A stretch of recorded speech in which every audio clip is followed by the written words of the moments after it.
ini penting untuk berkomunikasi dengan baik dan efektif dalam berbagai situasi. Manfaat keterampilan berbahasa. Manfaat keterampilan berbahasa termasuk kemampuan untuk berkomunikasi dengan orang lain, memperoleh informasi dengan lebih efektif, membangun hubungan yang lebih baik, dan meningkatkan peluang di dunia kerja. Keterampilan berbahasa juga dapat membantu seorang memahami budaya dan tradisi yang berbeda, serta meningkatkan kemampuan berpikir kritis dan analitis. Aspek-aspek keterampilan berbahasa yaitu ada 4. Yang pertama, mendengarkan, berbicara, membaca, dan menulis. Mendengarkan adalah keterampilan memahami bahasa lisan yang bersifat respektif. Nah, sedangkan berbicara, dalam berpenampilan berbicara dikenal 3 jenis situasi berbicara, yaitu interaktif, semi-interaktif, dan non-interaktif. Membaca, keterampilan membaca tergolong keterampilan yang bersifat aktif, interaktif. Aktif, membaca dapat dikembangkan secara sendiri terpisah dari keterampilan mendengarkan dan berbicara. Menulis, keterampilan tergolong keterampilan yang bersifat aktif, interaktif.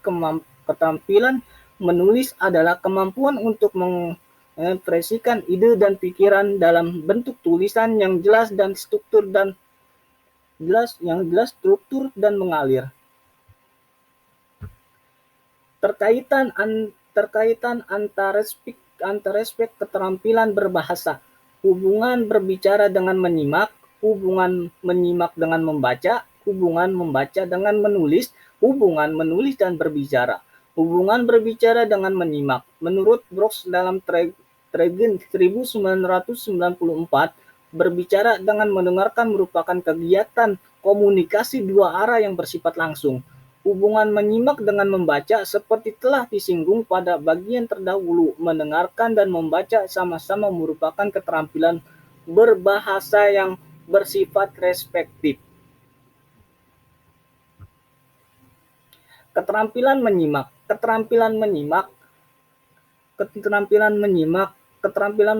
adalah kemampuan seorang untuk kemampuan peserta yang disampaikan oleh orang lain melalui pendengaran. Keterampilan ini penting dalam berkomunikasi karena kemungkinan seorang untuk mendengarkan dengan baik, menganalisis informasi yang didengarkan dan merespon dengan tepat. Bagi pemula, keterampilan menyimak ini dapat dilatih melalui praktek mendengarkan berbagai jenis materi seperti pidato, wawancara, dan rekaman audio. Nah, keterampilan menyimak lanjut. Keterampilan menyimak lanjut dimaknai sebagai kegiatan mendengarkan informasi dan kemampuan memberikan tanggapan terhadap informasi tersebut. Tanggapan tersebut dapat dilakukan secara reseptif dan produktif. Keterampilan berbicara terbagi menjadi 2. Ada keterampilan berbicara pemula, ada keterampilan berbicara lanjut. Keterampilan berbicara dapat dibagi menjadi 2 tingkat. Tadi kan saya sudah bilang, keterampilan berbicara itu terbagi menjadi 2. Yang pertama keterampilan berbicara pemula dan keterampilan berbicara lanjut, yaitu pemulaan dan lanjut. Keterampilan berbicara pemula melibatkan mengembangkan keterampilan dasar dalam berkomunikasi lisan. Hal ini meliputi kemampuan mengucapkan suara dengan jelas, mengontrol nafas, mengikuti aturan tata bahasa dasar, dan memahami konsep inti berkomunikasi.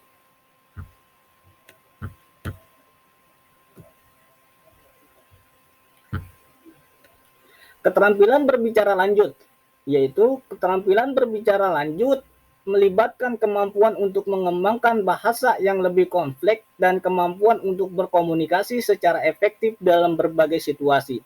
Hal ini meliputi kemampuan berargumentasi, mempengaruhi orang lain, dan mengungkapkan pendapat dengan jelas dan perspektif. Terus, ya, jenis-jenis berbicara lanjut yaitu ada 4. Yang pertama, bermusyawarah, diskusi, dan menyampaikan argumentasi pidato.